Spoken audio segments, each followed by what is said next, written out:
Hello hello students. IIT JEE का 2025 का ये सवाल है। मेंस में अभी जस्ट जनवरी 22 जनवरी को सेकंड शिफ्ट वाला ये क्वेश्चंस था। Based on the memory questions आया है कि a projectile is fired with a speed of 20 metre per second at an angle 60 degree with the horizontal. The speed at the highest point of trajectory is x metre per second, then what is x।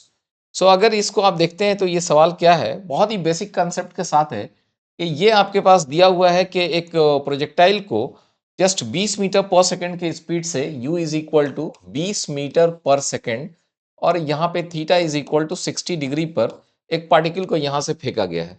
और जाहिर सी बात है कि अगर ये हमारा x axis है, हमारा पार्टिकल जो है उसका ट्रेजेक्टरी ऐसे होगा। ठीक है, प्रोजेक्टाइल ऐसे जाके गिर जाएगा। इसका हाईएस्ट पॉइंट क्या कहलाता है? Highest point of the trajectory ये पॉइंट है। ओके, ना अब आप ये देखिए, ये जो आपका u है, ये u जो है, ये u, ये कितना है? 20 मीटर पर सेकेंड। इसके दो कंपोनेंट होंगे। एक कंपोनेंट तो इधर की तरफ होगा ux, that is equal to u cos 60 degree, क्योंकि ये एंगल आपका 60 डिग्री है। And that is equal to 20 multiplied by cos 60 degree is half, that is 10 metre per second. और एक इसका कंपोनेंट जो है इधर की तरफ होगा, that component will be equal to 20 और cos 30 degree. Okay, this angle is 30 degree. So this is nothing but 20 multiplied by √3/2। So ये हो जाएगा 10√3 मीटर पर सेकेंड। अब यहां पर जब हाईएस्ट पॉइंट ऑफ ट्रैजेक्टरी पे पहुंचते हैं तो क्या होता है, ये हमको देखना है। जाहिर सी बात है कि जब आपको पार्टिकल हाथ से निकल चुका है तो उसके बाद एक्स डायरेक्शन में कोई फोर्स नहीं लग रहा है। अगर एक्स डायरेक्शन में कोई फोर्स नहीं लग रहा है तो एक्स डायरेक्शन का जो स्पीड है या जो वेलोसिटी है दैट विल रिमेन कांस्टेंट। सिर्फ बदलेगा क्या? तो बदलेगा वाई का, क्योंकि वाई में आपको जब हाथ से निकल गया तो पार्टिकल पे एक ही फोर्स काम कर रहा है और that is nothing but mg। अगर हम एयर रेसिस्टेंस को अगर हटा देते हैं तो सिर्फ mg काम कर रहा है। तो यहां से जस्ट ये पार्टिकल जो है यहां तक पहुंचते पहुंचते यहां पे क्या होगा, इस जगह पे उसका जो स्पीड हो, जो वेलोसिटी होगा वो टैंजेंशियल होगा दिस वे। इसका वेलोसिटी इस समय यहां पर टैंजेंशियल होगा और वो टैंजेंशियल होगा, उसका कोई कंपोनेंट वर्टिकल कंपोनेंट नहीं होगा।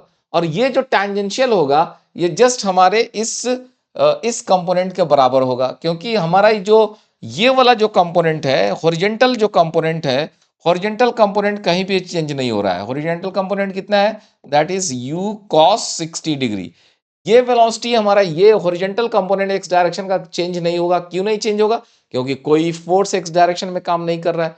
जो भी फोर्स काम कर रहा है वाई डायरेक्शन में, तो पार्टिकल का स्पीड धीरे धीरे धीरे धीरे धीरे धीरे धीरे धीरे जो वाई कंपोनेंट है वो यहां तक आके डिक्रीज करेगा, फिर नीचे गिरना शुरू करेगा। ग्रेविटेशन उसको नीचे खींच रहा है तो फिर धीरे धीरे धीरे धीरे आपका वाई कंपोनेंट उसका स्पीड का जो है बढ़ता चला जाएगा। लेकिन ये जो कंपोनेंट है, ये कंपोनेंट जो है हॉरिजॉन्टल कंपोनेंट, इवन अगर पार्टिकल मान लीजिए यहां भी होता तो उसका वेलोसिटी इधर की तरफ होता, उसके एक एक्स कंपोनेंट होते, एक वाई कंपोनेंट होता। अगर यहां पर भी है तो उधर में भी अगर वेलोसिटी ये है तो उसका एक वाई कंपोनेंट ये वाला है, एक्स कंपोनेंट ये वाला है।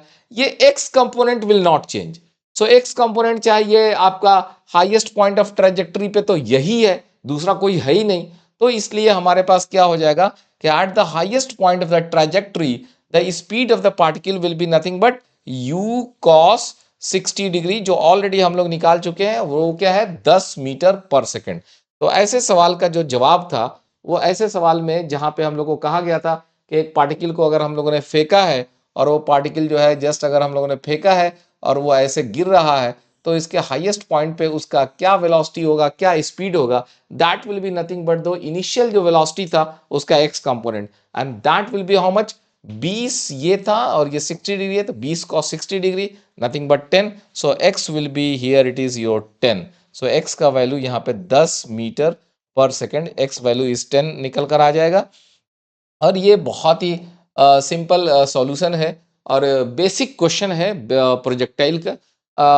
इससे बेसिक और कोई क्वेश्चंस नहीं हो सकते हैं। तो आईआईटी जेई में इस टाइप के भी सवाल पूछे जाते हैं जो आपके वेरी बेसिक से रिलेटेड है। तो आप अपने बेसिक फंडामेंटल को मजबूत कीजिए और जेई में मेंस में इस टाइप के भी सवाल कुछ आते हैं जिसको आप इजी वे में जो है टिक आउट कर सकते थे। तो मिलते हैं दोस्तों फिर अगले वीडियोस में, अगले क्वेश्चंस के साथ मिलते हैं। थैंक यू, तब तक आप रिवाइज कीजिए। Thanks a lot.